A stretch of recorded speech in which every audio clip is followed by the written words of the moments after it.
yukarıdan bize. O ne Mecnun ne de Leyla'dır, o bir alem bir dünyadır. Onu şair nece vesfetsin, o hayalındaki sevdadır.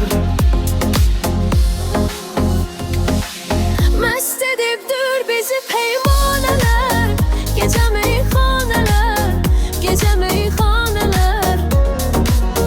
Başa düşmez bizi biganeler, deli divaneler, deli divaneler.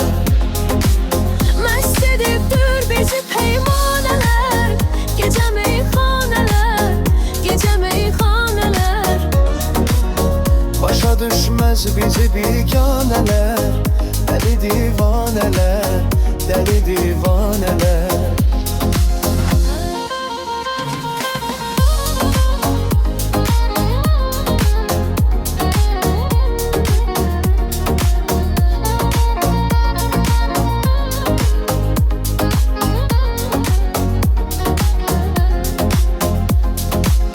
Bazen insan küsür her şeyden, kara kısmet kara taleyden.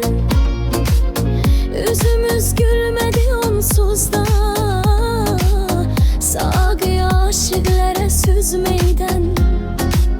Sağime süz ki yüzüm kalmasın, koca dünyada gözüm kalmasın. Beni dindirme danıştırma,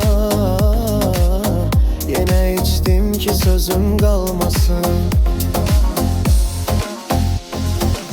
Mest edipdir bizi peymaneler, gece meyhaneler, gece meyhaneler. Başa düşmez bizi biganeler, deli divaneler, deli divaneler. Mest edipdir bizi peymaneler, gece meyhaneler, gece meyhaneler. Başa düşmez bizi biganeler,